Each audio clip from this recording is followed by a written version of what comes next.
paz do Senhor, estamos felizes por estar aqui em mais uma pré-aula dos adultos da Escola Bíblica Dominical. Somos da Igreja Assembleia de Deus, situada aqui no Parque da Laranjeira, em Sorocaba. E hoje estudaremos a lição de número 5, que tem pelo título O Deus Filho.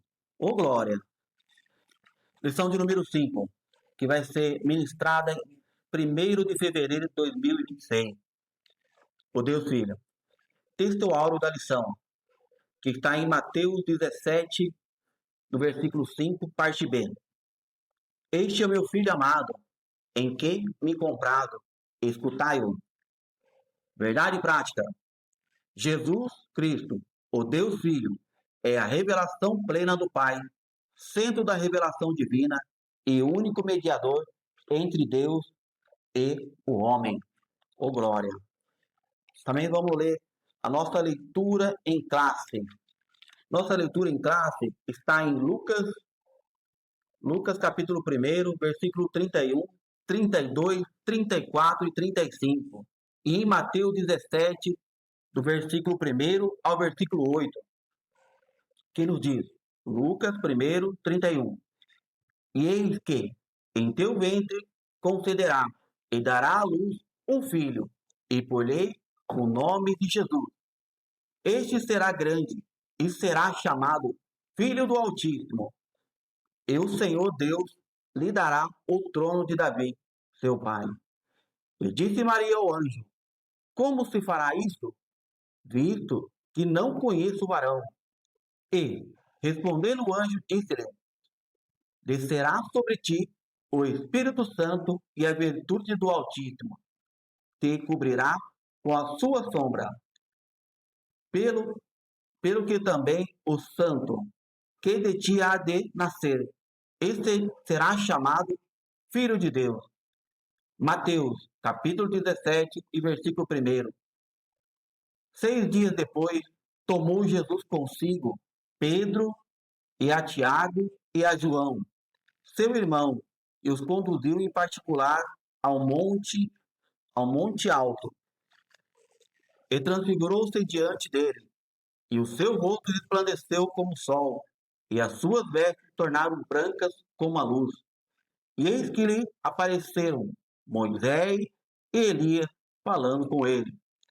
E Pedro, tomando a palavra, disse a Jesus: Senhor, bom é estarmos aqui. Se o Senhor quer, façamos aqui 3 tabernáculos, um para ti, um para Moisés e um para Elias. Estando ele ainda a falar, eis que uma nuvem luminosa os cobriu. E da nuvem saiu uma voz que dizia: Este é o meu filho amado, em quem me comprado. Escutai-os. E os discípulos, ouvindo isso, caíram sobre seu rosto e tiveram grande medo. E aproximando-se Jesus, tocou-lhe e disse: Levantai-vos e não tenhais medo. E erguendo ele os olhos, ninguém viu senão Jesus. Glória a Deus.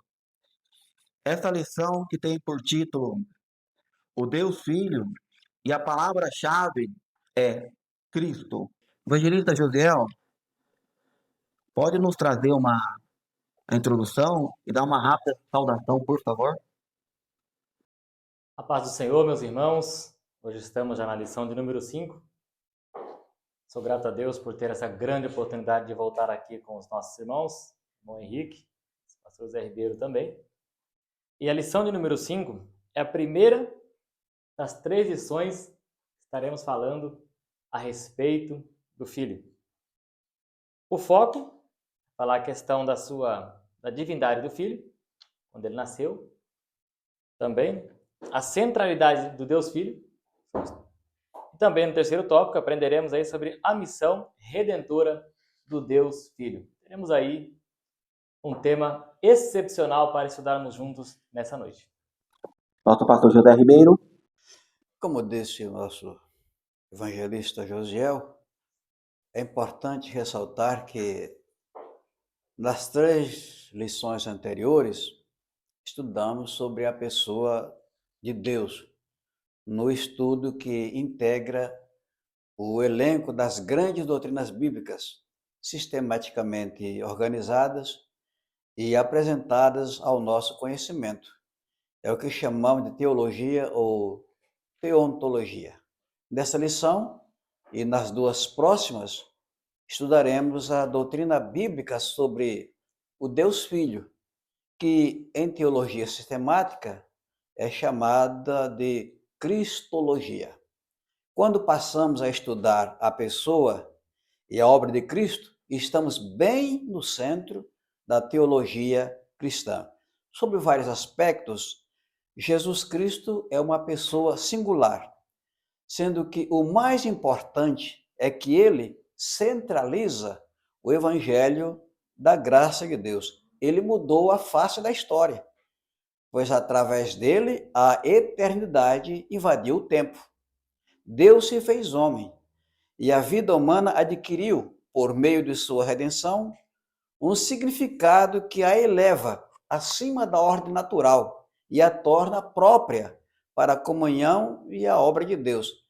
Num bloco de 3 preciosas lições, destacaremos sua divindade, sua centralidade, sua missão redentora, compreendendo o impacto dessa verdade para a fé e a vida cristã. Aleluia.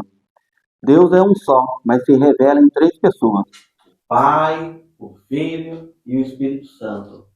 Jesus é a segunda pessoa da Trindade, dessa união divina.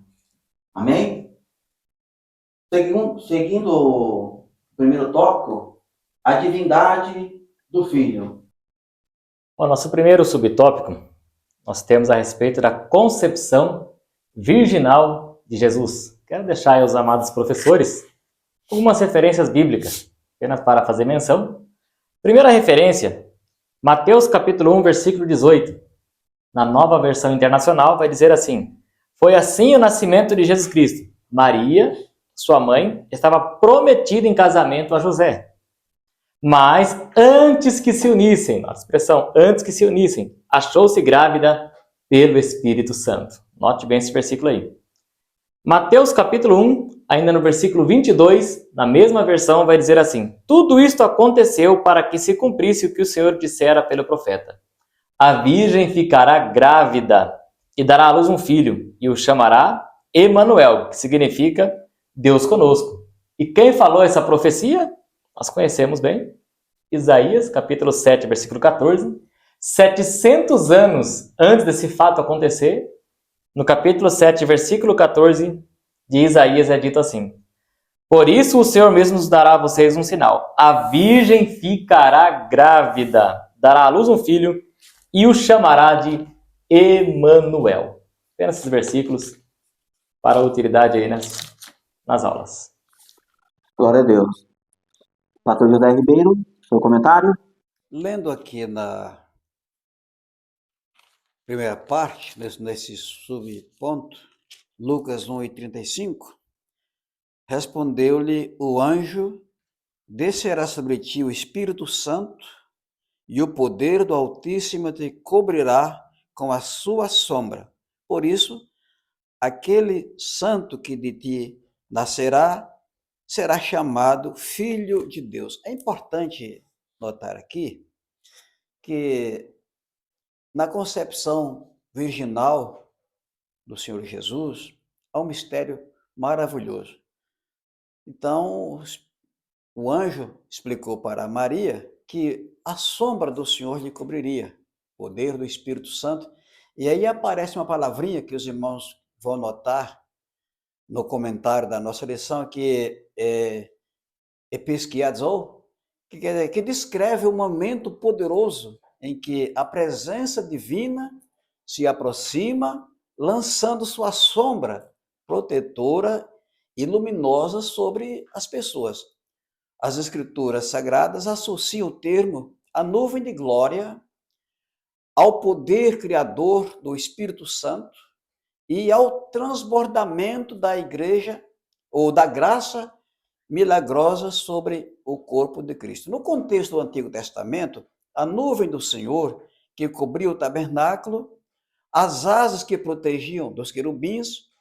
Lembra que no Salmo 91, verso 4, há um versículo que diz: Ele te cobrirá com as suas penas e debaixo das suas asas estará seguro. É fazendo sombra protetora, poderosa, e a presença luminosa também no Monte Sinai, a gente lembra, prefiguram, essas passagens prefiguram a nuvem do Senhor que cobria o tabernáculo, as asas que protegiam dos querubins, e a presença luminosa no Monte Sinai prefiguram as cenas do Novo Testamento, onde esta sombra aparece. Cada imagem transmite proteção, santidade e a revelação da vontade de Deus. Aprofundando mais um pouco, as ocorrências do Novo Testamento, então nós temos aqui esse versículo 35 do capítulo 1, em que o Verbo introduz a encarnação. A presença criadora de Deus envolve Maria, levando a uma verdadeira concepção virginal. A linguagem nos lembra Gênesis capítulo 1, verso 2, onde o Espírito paira sobre as águas, sublinhando que o nascimento de Jesus é o alvorecer da nova criação. Se posso falar mais um pouquinho? Vamos aplicar o nascimento virginal à nossa experiência de salvação. Primeiro, a doutrina do nascimento virginal é um lembrete de que nossa salvação é sobrenatural. Segundo, que o nascimento virginal é também uma lembrança de que a salvação divina é em tudo uma dádiva da graça divina. Terceiro, o nascimento virginal é prova da singularidade de Jesus, o Salvador. Então, esses aspectos são muito importantes para aplicarmos à nossa vida, porque não havia merecimento nenhum em Maria. Não havia mérito algum. É errado quando os católicos dizem que ela era sem pecado. Não, sem pecado é Jesus, não Maria. Jesus precisava nascer de forma divina para ser o nosso Salvador. Se ele fosse apenas um homem comum, não poderia nos salvar dos nossos pecados. Sua concepção prova que ele é 100% Deus e 100% homem. O nascimento de Jesus não foi comum. Ele foi concebido por um milagre, o que prova que ele é tanto homem quanto Deus. Em Mateus 1:20, o que nela foi gerado é do Espírito Santo. Amém? Seguindo a nossa lição, subtópico de número 2, a deidade absoluta do Filho. Evangelista Josiel. O Senhor Jesus Cristo, que é no comecinho desse tópico, é desde a eternidade o único Filho de Deus que possui a mesma essência e substância do Pai. Mesma essência, mesma substância. João capítulo 3, versículo 16, que está sendo bem mencionado nessas lições. O versículo consideram simples, mas ele é muito importante. Ali vai mencionar sobre o Filho unigênito. Por quê? O único Filho que tem a essência do Pai é Jesus Cristo. Mas nenhum outro Filho de Deus, que fomos filhos por adoção, nós não temos a essência de Deus Pai. Mas Jesus é o único nessas condições. Então, por isso que é citado ali o Filho unigênito, João capítulo 3, versículo 16.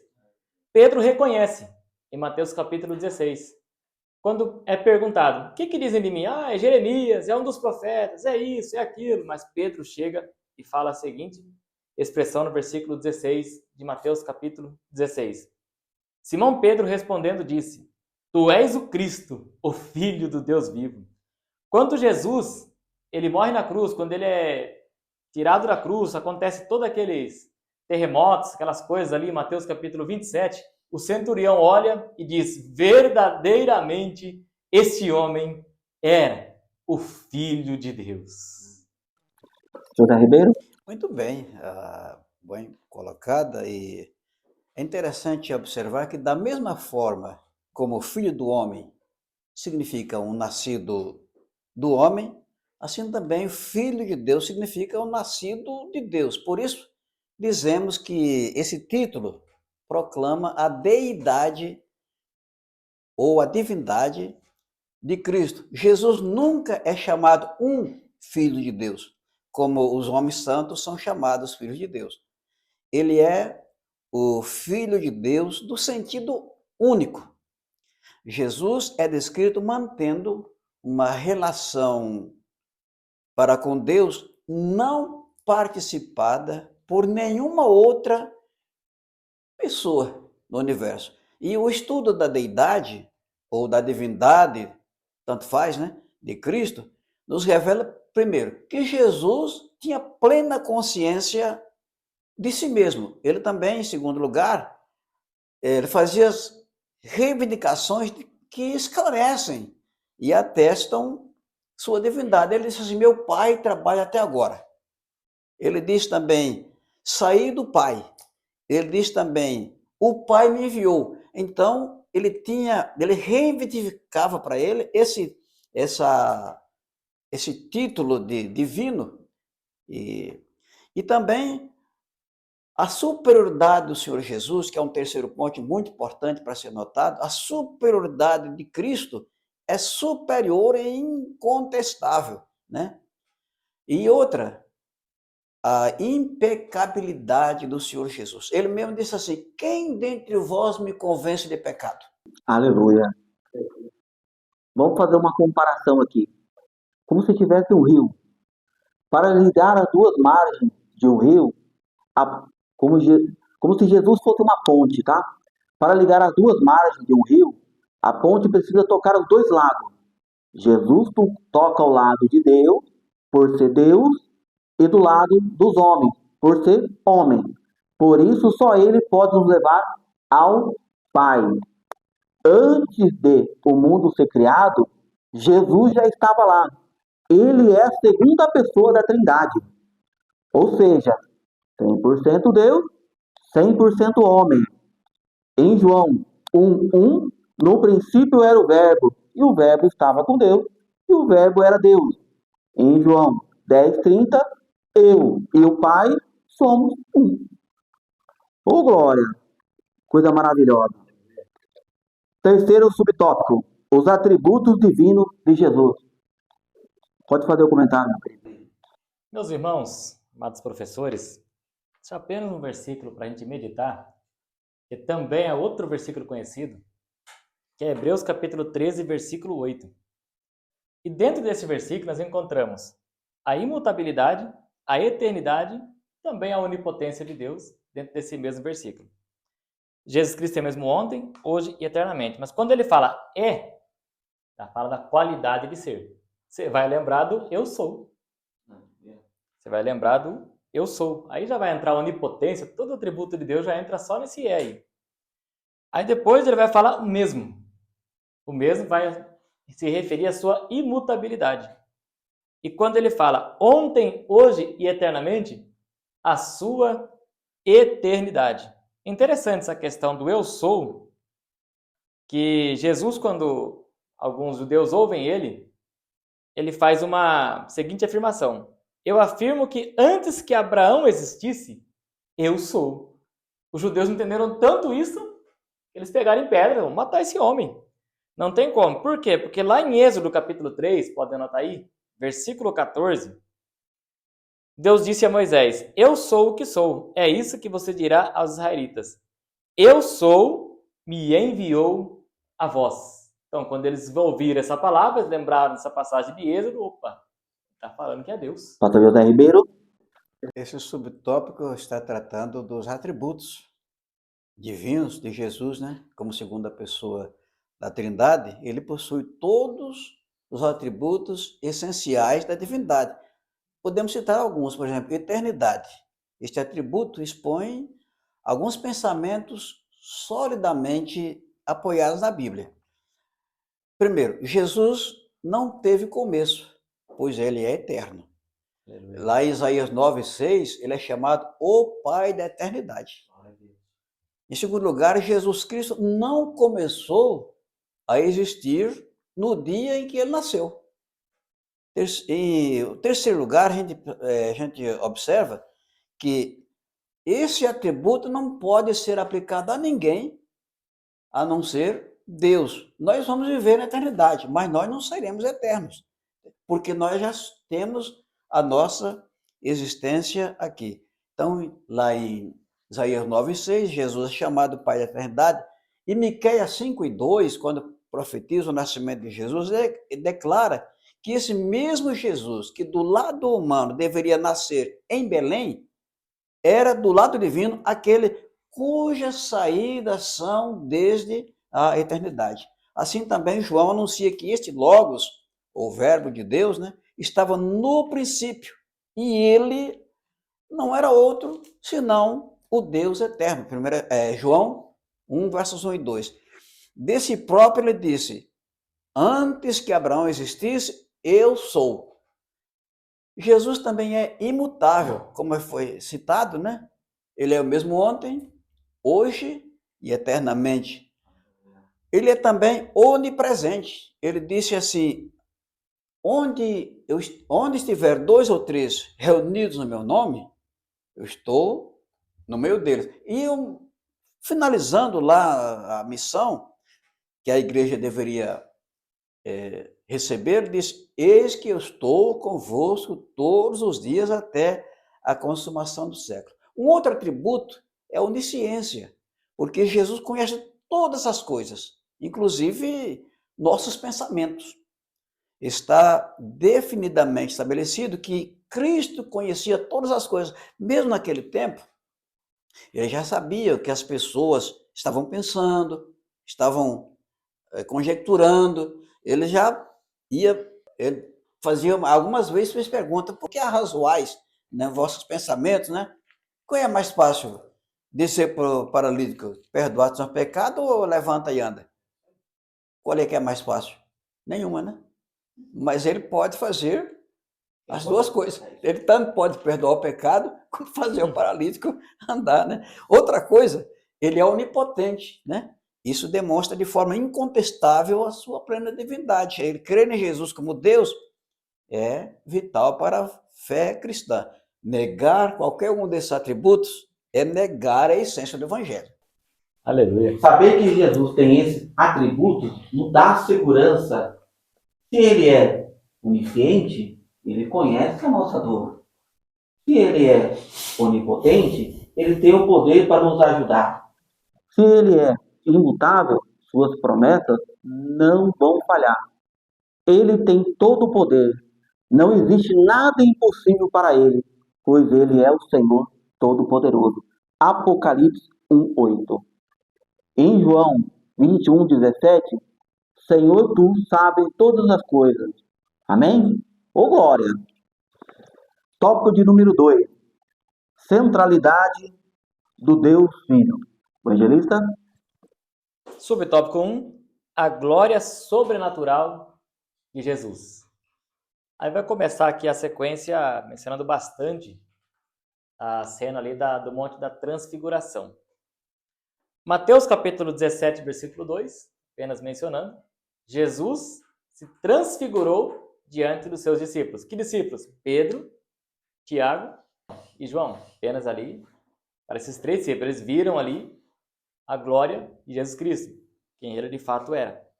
Mas uma outra passagem, que é também mostrada a glória de Jesus Cristo, está em Mateus capítulo 8, versículo 26. Não foi apenas essas passagens, tem mais passagem que foi mostrada a sua glória, sua característica de ser divino, sua divindade. Mateus capítulo 8, versículo 26, vai dizer assim: por que temeis, homens de pequena fé? Então, levantando-se, repreendeu os ventos e o mar, e seguiu-se uma grande bonança. E aqueles homens se maravilharam, dizendo: que homem é este, que até os ventos e o mar lhe obedecem? Não é um homem comum, era simplesmente o Filho de Deus. Glória a Deus. Pastor? Esse subtópico faz menção do acontecimento, o evento extraordinário de Mateus capítulo 17, também citado em Lucas 9, a transfiguração do Senhor Jesus. Por um momento, Jesus quis mostrar para os discípulos quem era ele por dentro.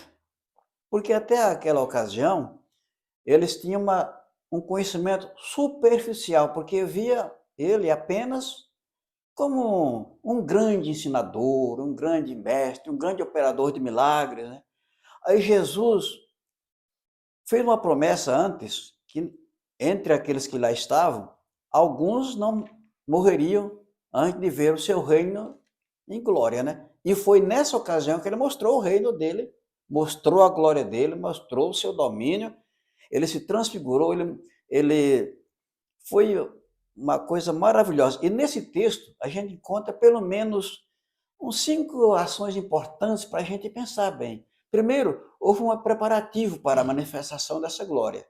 Segundo, houve um propósito para a manifestação dessa glória. Terceiro, houve a própria manifestação da glória. E também um quarto ponto que a gente observa nesse acontecimento foi que houve visita teve visitante nessa manifestação da glória. 2 pessoas bem conhecidas apareceram lá, 2 visitantes que chegaram na hora ali, né? Que honra. E depois ouviu-se uma voz da glória. Esses visitantes estiveram ali, depois eles desapareceram. E só ficou Jesus. O que mostra que tudo que aconteceu no passado, terminou agora para nós, é só Jesus. Agora findou, porque muitas vezes nós temos essa experiência. Conhecemos Jesus, mas assim, quando pensa em Jesus, pensa numa pessoa humana, um ser humano, né? Mas Jesus é Deus. Ele mostrou ali, por dentro, quem era ele realmente, a natureza mesmo dele, né? Maravilhosa. E outra, muito bem feita essa escolha desses 2 textos que o nosso pastor Douglas fez, porque uma amplia a outra. Essa segunda amplia a primeira. O nascimento virginal foi digamos assim, que foi o maior acontecimento, mas para o mundo, mas para os crentes, para os discípulos, esse foi o maior, né? Que Jesus sempre é maior para nós. Isso aí. Imagine só, pastor José Ribeiro e José, você imagine uma escuridão, imagine uma lâmpada apagada. Quando Jesus se transfigurou, foi como se ele tivesse sido ligado, clareou, mostrando que a energia e o poder, a divindade, sempre esteve ali com ele, sempre esteve ali, mesmo escondido pela forma humana, mesmo escondido com a forma humana. A palavra usada para transfigurar indica a mudança profunda. Jesus não recebeu a luz de fora, a luz saiu de dentro, não saiu de dentro. Foi um vislumbre da sua glória. Este momento confirma, embora Jesus estivesse em um corpo humano, ele nunca deixou de ser Deus. Foi uma amostra de como ele ficaria após a ressurreição. Glória a Deus. Amém? Seguindo para o subtópico de número 2. Testemunho da lei e dos profetas. Tem oportunidade. Mateus capítulo 17, os 2 visitantes ali, né? Moisés e Elias. Nosso comentarista Douglas Batista foi muito feliz, hein? Colocar Moisés representando a lei e Elias representando aí os profetas. Bem sucinto e bem claro na sua afirmação. Alguns poderiam pensar, mas ele teve ali contato com mortos e tudo mais. Não. Lucas capítulo 20, versículo 38 vai dizer assim: ele não é Deus de mortos, mas de vivos. Por quê? Para ele vivem todos. Ninguém está morto para ele. Para ele, todo mundo está vivo. E a lei, ela aponta para Cristo, no caso ali do visitante de Moisés. João 5,46, Jesus falando aos judeus diz assim: porque se vós cresces em Moisés, eles falavam muito que ele estava em Moisés, creríeis em mim, porque de mim escreveu ele, ou seja, Moisés apontou para mim. Gálatas capítulo 3, versículo 21, desse modo, a lei se tornou nosso guia para nos conduzir a quem? A Cristo, a fim de que pela fé fôssemos justificados. Os profetas também apontam para Cristo.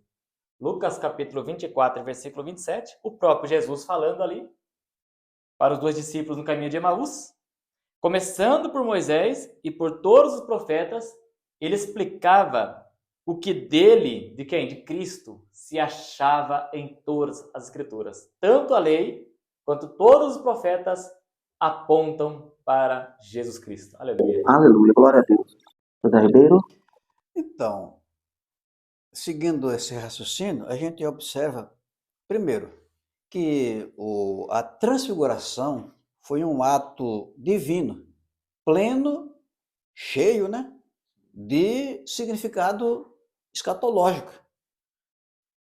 Outra coisa, a presença de Moisés, como disse o evangelista Josiel, a presença de Moisés e Elias não pode ser vista como um ato ou que envolve um contato com pessoas que já morreram. Isso aí é uma doutrina errada, né? Esses 2 personagens testemunharam que Jesus é o tema central e o cumprimento definitivo das Escrituras. Moisés representando a lei, Moisés foi o mediador, né? E Elias representando os profetas, que foram os profetas que trouxeram a mensagem de Deus. E a presença deles ali simplesmente é uma prova visível da superioridade do Senhor Jesus. Imagine que Moisés e Elias foram até o monte para entregar o bastão. Como fosse para entregar o bastão, tá? Ó, estou entregando o bastão aqui. Jesus. Eles mostram que o tempo de espera acabou e que Jesus é a resposta final de Deus para a humanidade. Chegou, encerrou, como se fosse, ó, estou entregando aqui para você, agora dá seguimento. Essa reunião mostra que toda a Bíblia, tanto a lei quanto os profetas, apontam para Jesus. Ele é o resumo e o cumprimento de tudo que foi escrito antes. Moisés e Elias estavam lá como testemunha, mas Jesus é superior a eles. Eles eram servos, mas Jesus é o Filho de Deus. Aleluia. Amém? Aleluia. Só para fechar, em Mateus 17:3, eis que lhe apareceram Elias e Moisés falando com ele. Mateus 5:17, não cuideis que vim destruir a lei ou os profetas, mas vim e não vim revogar, mas cumprir. Em Lucas 24:27, e, começando por Moisés e por todos os profetas, explicava-lhes o que se achava em toda a Escritura, como José explicou para nós. Amém? Continuando aqui, subtópico de número 3. Aprovação divina do Pai. Aleluia. O versículo de número 17 do capítulo 3 de Mateus, logo após o seu batismo, então a voz dos céus disse, este é, olha a expressão, este é o meu Filho amado, de quem me agrada, ou de quem me compraz. E ter dúvida disso é a ação de uma pessoa não muito elegante. Quem? O próprio Satanás, o próprio diabo. Que ele tentou colocar dúvida em Jesus Cristo.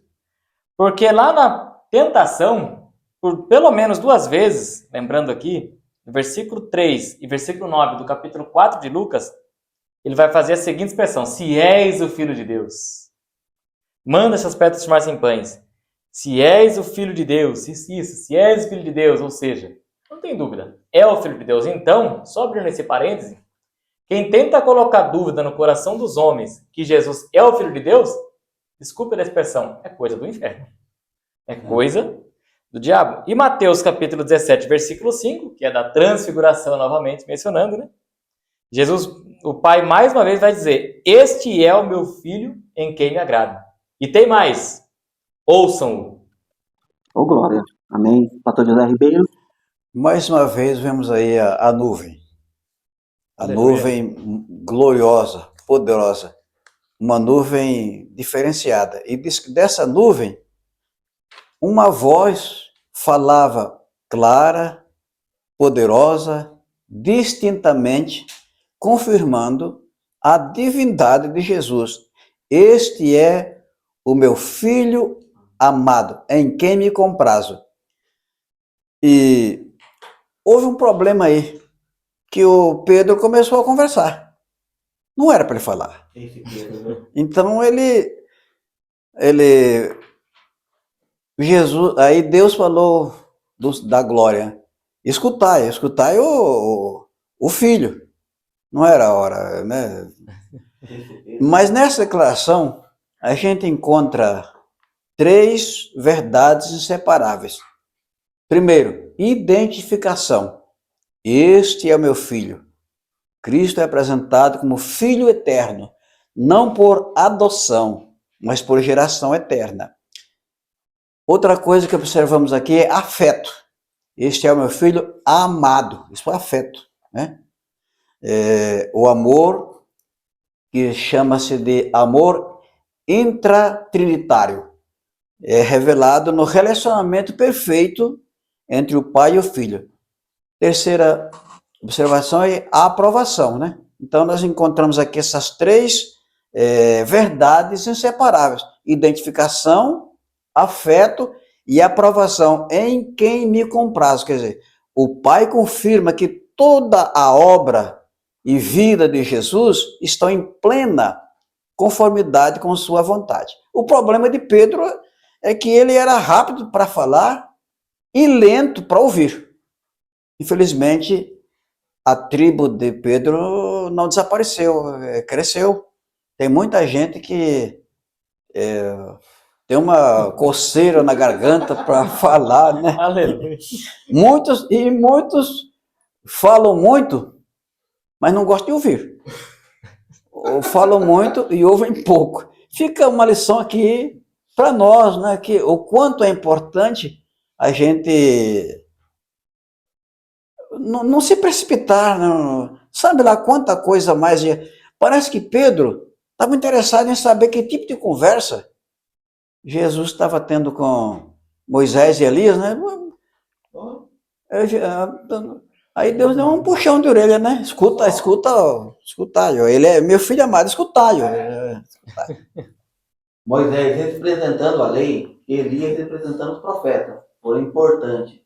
Mas agora Jesus está acima deles. Essa é a mensagem completa de Deus.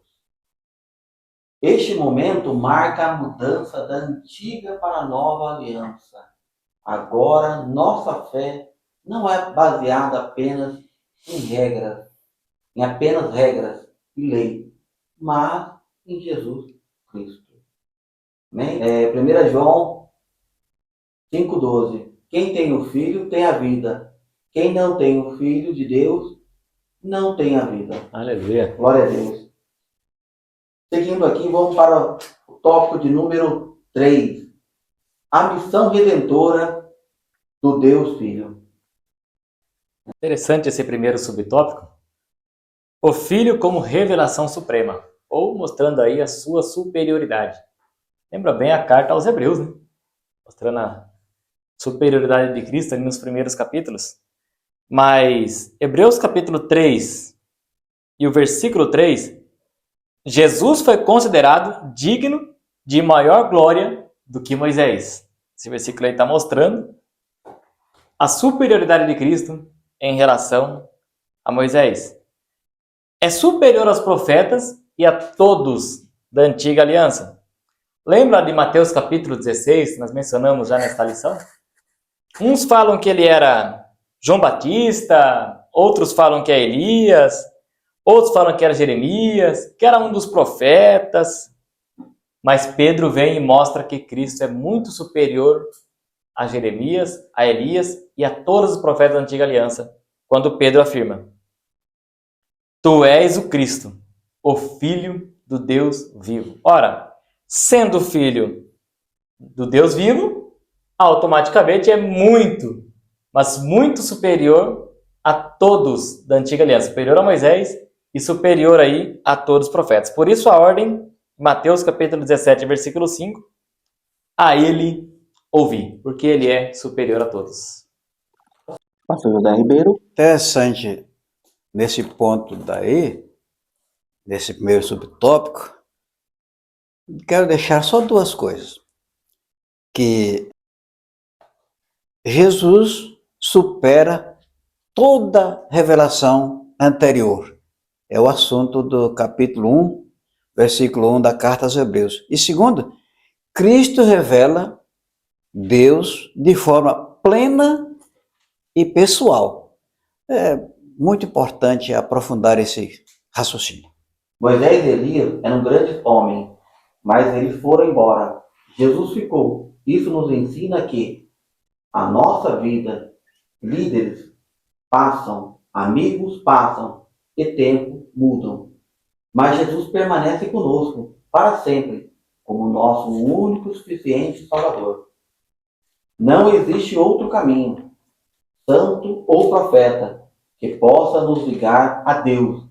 Jesus é a única ponte entre o homem e o Criador. O que Jesus fez na cruz é tudo de que precisamos. Não precisamos completar a salvação com nada. O sacrifício dele é pleno e suficiente. Amém? Seguindo aqui, subtópico de número 2. A exclusividade de Cristo na redenção. Interessante que esse versículo que acabou de mencionar, né?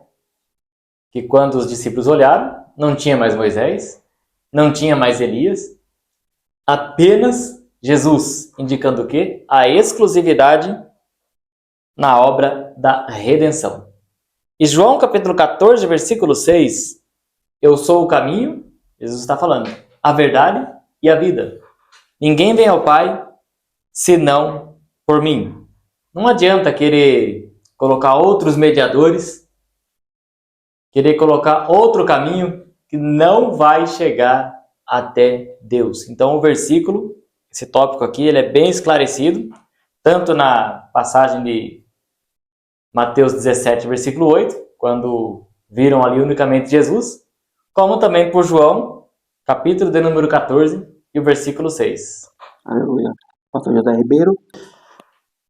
Reforçando que esse texto também mostra que Jesus é o único mediador entre Deus e os homens, que seu sacrifício é plenamente suficiente e que a exclusividade de Jesus protege a pureza da fé e garante que a salvação seja pela graça, mediante a fé, somente em Cristo. Diante da majestade do Senhor Jesus, toda a figura da antiga aliança se desfaz. Só Jesus permanece, como já foi bem enfatizado, né? Aleluia. Porque nós vivemos numa época em que muita gente está procurando a salvação em recursos apresentados pela antiga aliança, que era uma sombra do que deveria acontecer. Então Jesus é a realidade, Jesus é insuperável e ele é suficiente. Quando eu era novo convertido, aprendi uma palavra que os pastores exigiam que a gente falasse sempre. Quando fosse dar o testemunho, diziam, nunca esqueça que Jesus é nosso único e suficiente Salvador, unindo unicidade com suficiência. Né? Todos nós fomos ensinados assim naquela época a não esquecer disso, que Jesus é o único e suficiente Salvador. Em Atos 4:12, e em nenhum outro há salvação. Amém? Seguindo para o subtópico de número 3, o aprendizado pela experiência. Esse testemunho de Pedro, que Pedro, um dos 3 discípulos que estavam ali no momento da transfiguração, Mateus capítulo 17, 1, frisa bem isso, Olha o primeiro capítulo, versículo 16 da segunda carta de Pedro. Na Nova Versão Internacional, diz assim: de fato, não seguimos fábulas. Não estamos seguindo o conto de carochinha, né? Não estamos seguindo uma invenção da cabeça nossa. Não. Nós não estamos seguindo fábulas engenhosamente inventadas. Não é isso, não. Quando falamos a respeito do poder e da vinda de nosso Senhor Jesus Cristo. Não é coisa da nossa cabeça. Ao contrário, nós fomos testemunhas oculares da sua majestade. Não foi algo que inventaram para ele, sério acreditando, um gibizinho. Não foi isso. Aí ele vai falar no versículo 17. Ele recebeu honra e glória da parte de Deus Pai. Quando da suprema glória lhe foi dirigida a voz que disse: este é meu filho amado, de quem me agrado. Quando foi dito isso? No monte da transfiguração. Então aquela experiência no monte da transfiguração foi o gás. E que experiência. Para eles pregarem a palavra com mais autoridade. Por que não? Nós estamos pregando o que nós vimos, não o que nós achamos. É isso aí. Pastor José Ribeiro.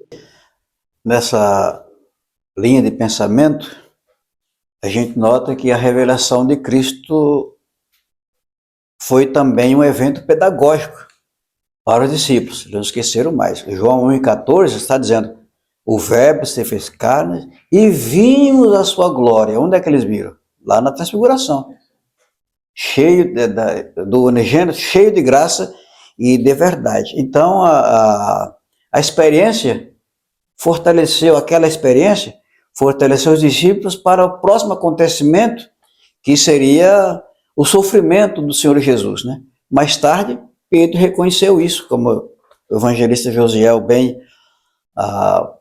afirmou. A transfiguração, portanto, é o vislumbre do reino, é o prenúncio da ressurreição, antecipação da vitória final de Cristo e o anúncio do seu futuro triunfo, que nós chamamos de triunfo escatológico, né? Sobre a morte e todo domínio. Então, diante dessa glória, nós somos chamados a contemplar e adorar o Cristo com fé e esperança. E notando que toda experiência profunda com Deus deve conduzir não ao desespero, mas ao fortalecimento da fé. 3 grandes descobertas a gente faz aqui. A revelação da glória, que leva à reverência. Quando você descobre quem Jesus é, você reverencia melhor. O toque de Cristo consola e restaura os discípulos. Então, naquele instante, ficaram apavorados. Mas Jesus tocou neles e esse toque, o toque do Senhor Jesus, restaura. E quantas vezes Cristo nos tem tocado? E se não fosse o toque de Cristo, eu não sei onde estaríamos hoje, né? Outra coisa, o foco exclusivo em Cristo como centro da fé, só olhando para Jesus. Em síntese, o aprendizado genuíno nasce quando a experiência espiritual aprofunda a compreensão e firma o coração somente em Cristo. A gente canta tanto isso na igreja, né? Ele é tudo para mim, sem ele eu não posso viver, né? É uma das expressões profundas do nosso cancioneiro evangélico, né? Então, realmente, quem tem Jesus tem tudo. Os nossos hinos, as pregações que são feitas sempre enfatizando a pessoa gloriosa do Senhor Jesus. Tanto que quando uma pessoa começa a falar muito de si mesma, causa uma certa repulsa. Porque eu fiz isso, eu fiz aquilo, eu cheguei lá, outro dia tinha um irmão assumindo uma igreja, contando a outra de onde ele vinha. Esse obreiro disse assim: ó, irmão, lá, quando eu cheguei lá, irmão, tinha só tanta pessoa, né? Agora eu deixei com tanto, não fui com tanta. Um irmão lá no meio falou assim: glória ao pastor fulano, porque ele faz tudo. Então é assim, então o nosso foco é como diz o escritor aos Hebreus, olhando firmemente para Jesus, o autor e consumador da fé. Às vezes passamos por vales escuros, em momentos de dor, assim como os discípulos passaram quando Jesus por a cruz. Neste momento, precisamos nos lembrar do Monte da Transfiguração. Jesus é glorioso, ele tem todo o poder e a vitória final já pertence a ele. Ao conhecermos essa glória, somos chamados a duas coisas: adorar a Jesus com fé e viver com esperança, sabendo que ele venceu tudo. Amém? Glória a Deus. Pastor José Ribeiro, olha a conclusão para nós. Concluindo, vamos lembrar que a doutrina do Deus Filho nos conduz à centralidade de Cristo na fé cristã. Sua divindade, sua glória, sua missão redentora revelam o coração do Pai e o agir do Espírito, mostrando a harmonia que há entre as três pessoas, né? Então, mostra a divindade de Cristo, sua glória e sua missão redentora, revelando o coração do Pai e também o agir do Espírito. Jesus é o Verbo eterno, feito carne, o único que pode reconciliar o homem com Deus. Por isso, devemos reconhecê-lo como Senhor absoluto, prostrar-nos em adoração, ouvi-lo e segui-lo em obediência, reverência e gratidão. Toda glória seja para Jesus. Amém. Eita, glória a Deus, hein? Coisa maravilhosa, né? Pastor Josiel, evangelista Josiel, agradeço, tá? Pela oportunidade de estar aqui mais uma vez conosco, tá? Pode falar as palavras finais. Deus abençoe mais uma vez pelo convite. Deus abençoe a todos que reservaram esse seu tempo para nos ouvir. Esperamos que possa ter uma contribuição essencial aí para a sua aula no próximo domingo. Deus abençoe a todos. Pastor José Ribeiro. Eu quero agradecer a oportunidade de estar mais uma vez comentando. E se é uma coisa que alegra o nosso coração, é falar de Jesus. Aleluia. O nome de Jesus é doce, é maravilhoso, é sublime, né? O profeta já disseram, seu nome será maravilhoso, conselheiro, Deus forte, Aleluia. Pai da eternidade, príncipe da paz. Então, E onde tiver 2 ou 3? e Jesus quer dizer o seguinte: se você estiver conversando no meu nome, se tiver 2 pessoas conversando no meu nome, fique sabendo que não é 2, é 3, porque eu estou. Isso aí. Glória a Deus. Aleluia. Aleluia. Gostaria também de agradecer a todos por assistir. Peço que assistam até o final os nossos vídeos. Peço também que compartilhem. Venha lá no nosso Instagram, no Facebook, também no YouTube, se inscreva.